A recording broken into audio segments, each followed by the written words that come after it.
I'm joined by his sister, Angela Gonzalez, his sister-in-law, Jessica Gonzalez, his nephew, Jacob Gonzalez, and his cousin, Amanda Velasquez, as well as members of the Milwaukee Alliance Against Racist and Political Repression. We're here to demand justice for Robert Zielinski. He was shot and killed for no reason. The Milwaukee Police Department has repeatedly made acts of violence against people of color over and over and over again, and it must stop. When the Milwaukee Police Department says that it is releasing a video of the shooting for transparency purposes, but releases a video that is doctored and edited to push their narrative, that is not transparent, that is not accountability, and that is not justice. We demand that the department release all of the video of the shooting and killing of Robert Zielinski from all of the body cameras that were present at the scene, and let the community see what actually happened on that night. The video that Milwaukee Police Department has released has been edited to remove the fact that moments before Robert Zielinski was murdered, he was calling out for help, asking for his sister, a Milwaukee police officer, to be contacted and brought to the scene to help him. He held a gun to his head because he was in a mental health crisis, and the Milwaukee Police Department responded with violence. We need a system that remembers that the community are people, and when somebody is having a mental health crisis, we need to act with compassion. The department is trained to respond to situations of mental health crisis with de-escalation tactics. There were no de-escalation tactics employed at the scene. Robert Zielinski was in a position in the rear of his own home where he was not a threat to anybody in the vicinity. He was having a mental health crisis, and rather than respond to his request to call his sister, to get his sister, who is a Milwaukee Police Department, to the scene, the department instead shot and killed him. That has to stop. That mentality. What is also missing from the video of the scene is that when the officer who shot him, Officer Warwick, responded to the scene, he immediately stated, "When I see the shot, I'm taking the shot," before he was even briefed on what was happening at the scene. That is an unacceptable way to approach a situation. Every police officer has to be a community caretaker. Every police officer has to understand that we're dealing with the sanctity of human life. And the best result for everybody, including officer safety, is to engage with the community with compassion, understanding, and talking to a person as if they're a human being. And that didn't happen here. The police, you saw on the video that Officer Warwick pushes the sergeant who's on the scene to the side so that he can get in position to take the shot. His focus was on using deadly force. His focus should have been on keeping everybody there at the scene safe, including Robert Zielinski. Robert Zielinski died because the officers did not follow their training and instead focused on shooting and killing Robert Zielinski. The backdrop here is that the Milwaukee Police Department has a terrible record of perpetrating violence against people of color. And the only way to make it stop is to actually follow the training that has been employed, and that is de-escalate. Look for situations to resolve the encounter without using deadly force, rather than focusing on the use of deadly force. We are here because a family has been ripped apart. The family of Robert Zielinski has lost a brother, a father, and a son for no reason. Robert Zielinski was the father to two boys. He just recently completed bartending school and wanted to be a counselor. He wanted to take what he had struggled with and overcome in his life and bring it to other people. And he never had that chance because rather than getting help and a doctor and a hospital, he received a coffin. That cannot happen in our society. It is 2021. Mental health and mental crises are something that every family in Milwaukee is confronting, and the police are on the front lines of that battle. We need police officers to respond to situations where a person is having a mental health crisis as if they're there to help the person and not to utilize deadly force. And the family wants every police officer who's responding to a scene where there's mental health crisis to respond with dignity, with respect, and to de-escalate the situation and let everybody go home safely. Today we're going to have Jacob, the nephew of Robert Zielinski, speak. We're going to have Omar Flores speak on behalf of the Milwaukee Alliance Against Racist and Political Repression. And I'm here as the representative. I'm also here because this is happening to not just this family, but it has happened to way too many families in Milwaukee. And the only way this is going to end is if there's accountability. And the only way you get accountability is if you have transparency, release the video, charge the officer, and let the public, the court of public opinion, weigh in. Let the public see exactly what happened, and don't try to hide the facts. Don't try and cover up exactly what happened.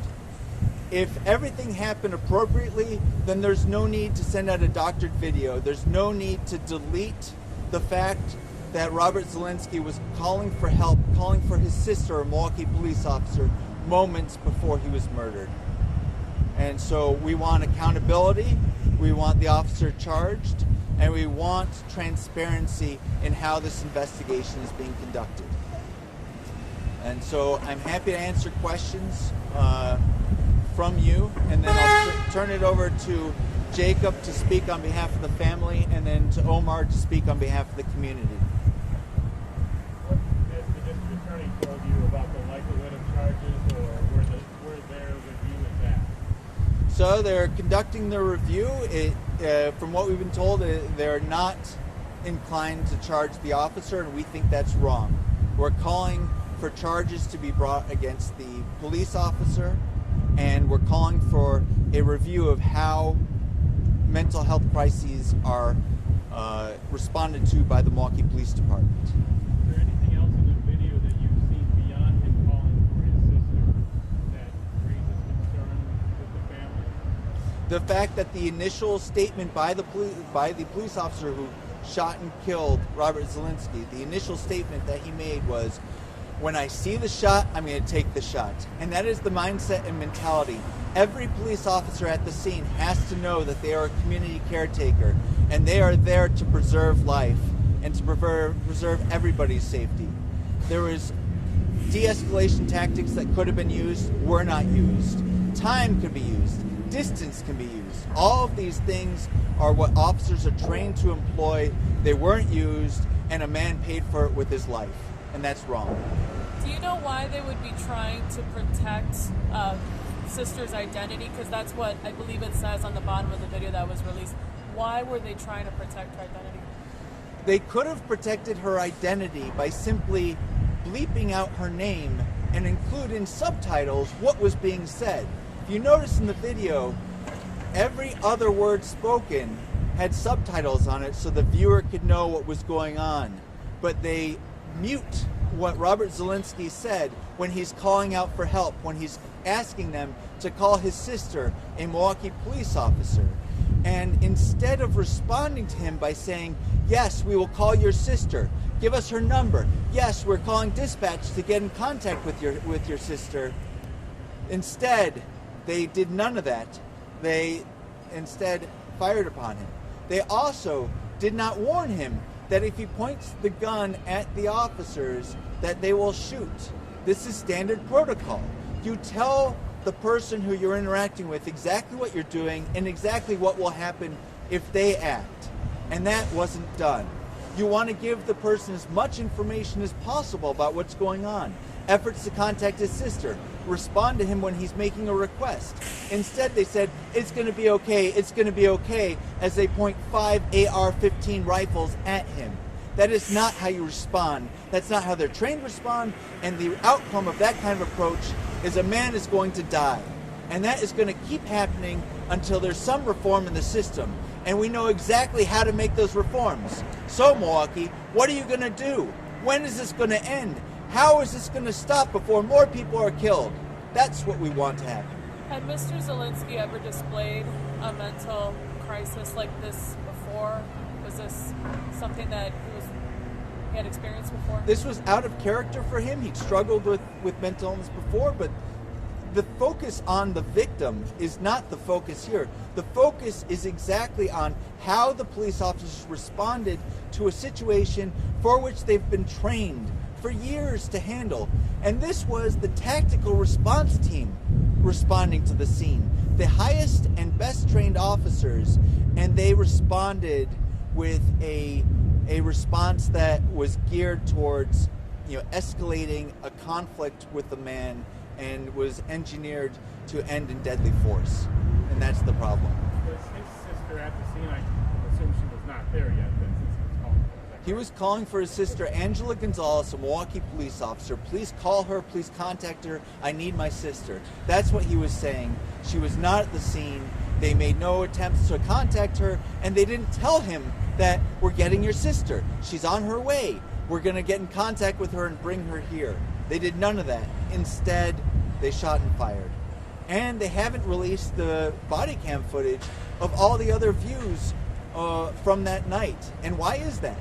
What are they hiding? Why can't there be transparency about what's going on? I think the news media should demand to get that footage so the public can know what happened when a man lost his life. Why did they wait 7 weeks to release the video? Why release a video that's doctored? Why wait all that time? What were they doing in those 7 weeks? What story were they trying to shape and then tell the public, rather than let the public make its own conclusions about what's going on? Do you know anything about the officer involved in this incident? Have you looked into his record? My understanding is that he has 6 years experience on the job. I don't know about any prior complaints against him, but it's certainly something that will be investigated. What's next? What's the timeline for your process? What's next is that the department needs to release the entirety of all the videos to the public so we can continue our investigation into what happened here, so that the family can know, but more importantly, so the community knows what happens when a police officer shoots a civilian. Was it justified? Was it unjustified? We need to know. So there's video that you believe you have not seen, because you saw the entirety of those body cameras that were redacted, correct? No, we have only seen one body cam video that was unredacted. We have not seen the other body cam videos. So there's different perspectives. There are multiple police officers at the scene, and we only saw from the shooter's perspective, but the other perspective may show exactly how what Robert Zielinski was doing at the time of his death. The video they show doesn't show any of that. You can't see one iota what he was doing at the time of his death, apart from muting the fact, deleting the fact that he was calling for help and that he had a gun to his head immediately before he was shot and killed. Do you plan on taking legal action against the department? The family is going to explore all options, including filing a federal civil rights lawsuit against the department. So from the time police arrived to the time that they fired a shot, how would you describe their efforts to communicate with Roberto?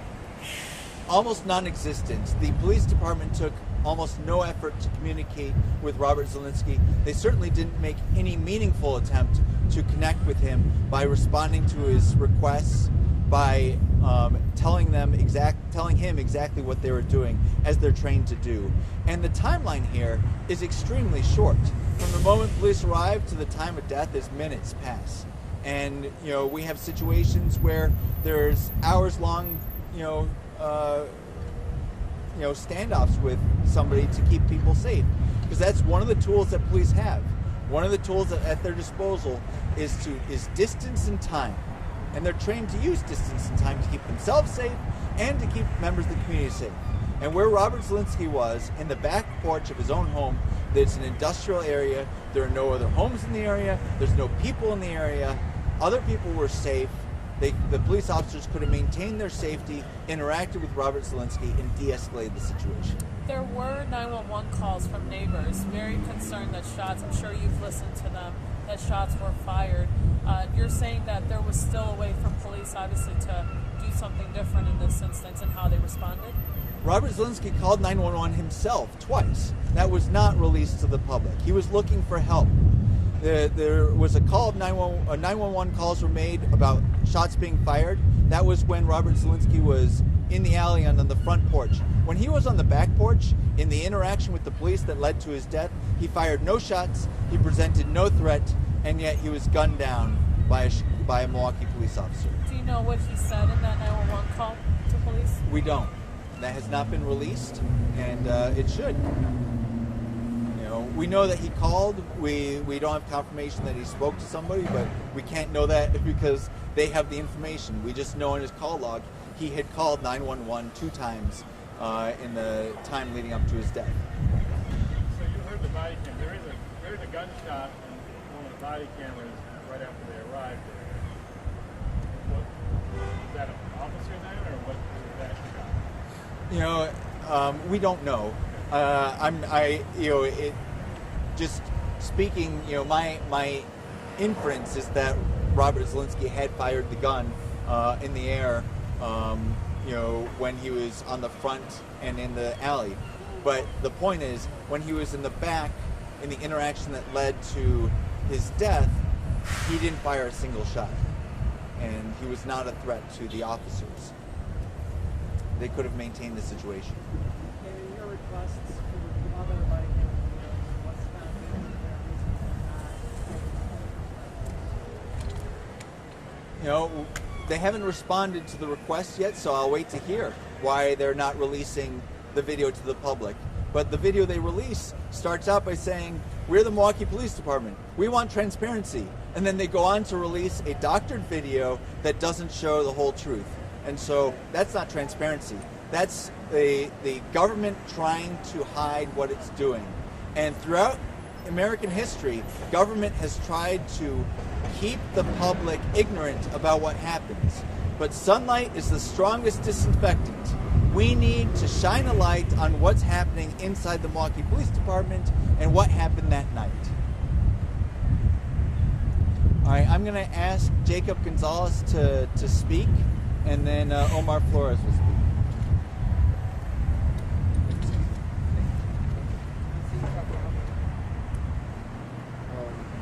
I think it should be realized that. Sorry. I think at the end of the day, it should be realized that me and my family should not be standing here trying to have justice for my uncle, because he should still be alive. And the actions that MPD took that night to try and handle the situation is highly questionable and makes me wonder and gets me concerned about how MPD handles situations with people who have mental health crisis.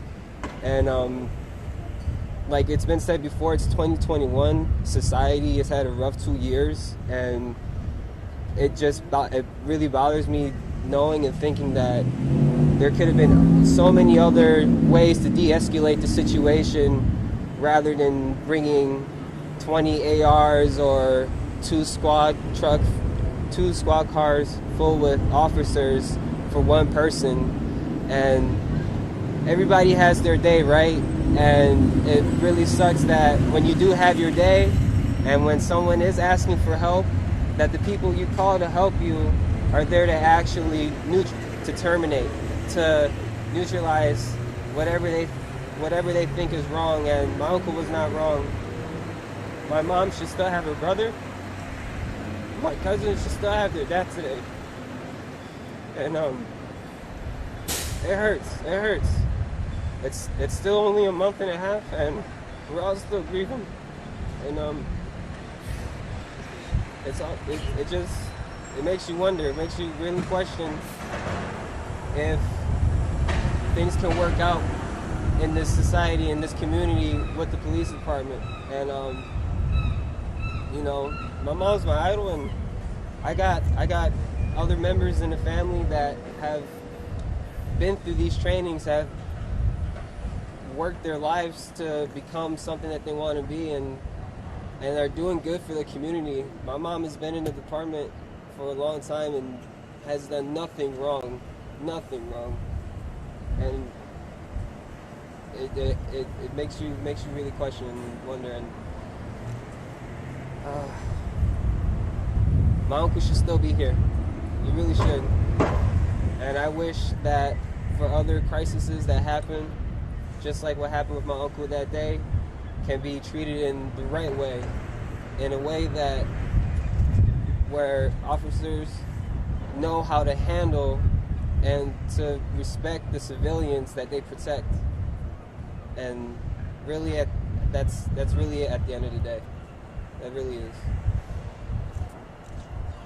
Thank you. I'm going to ask Omar Flores to speak, and that was Jacob Gonzalez, Jacob. All right, Gonzalez.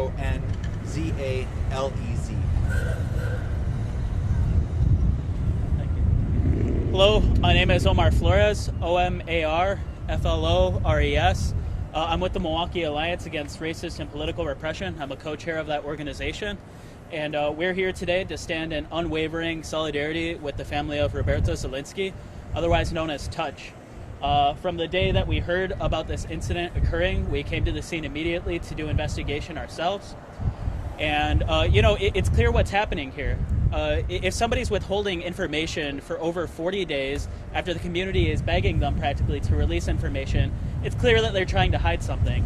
And we've heard that today, that there are parts of it that are redacted that are very crucial for the context of this case. And it's no secret that MPD has a history of not approaching people with mental health issues appropriately. Just a block over, we saw the killing of Dontre Hamilton, who was not even having a crisis, but had mental health issues. So it's clear that MPD is unwilling to work with people that have mental health issues and give them the help that they want. Because ultimately, that is what Roberto Zielinski wanted. He just wanted help. And whenever he called for help, they didn't give him that. All they gave him was gunshots. And we deal with the community. We canvass on both the south and the north sides of the city, and it's unanimous that people are tired of this treatment. They're tired of the criminalization. They're tired of people being killed when they don't have to be killed. It's clear that he needed help, and they did not provide that.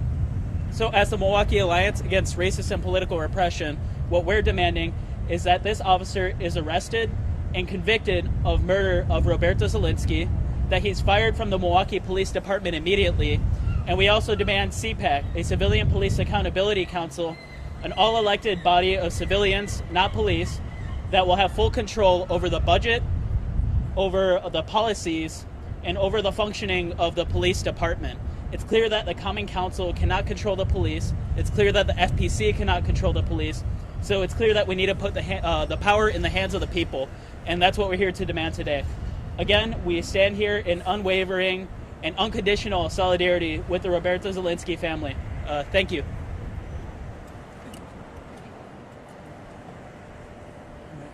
We appreciate you being here, and I gotta say, as a civil rights lawyer, I can't do my job without the press, and it's necessary for the press to be informed and to cover these stories and to find out what the truth is, and whether that's good for a particular family or not.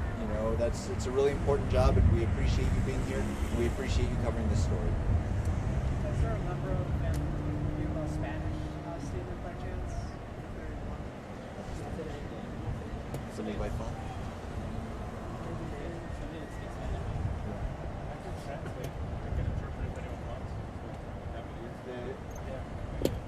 We'll work with you. Yeah. All right. Thank you all. Thank you. Yes.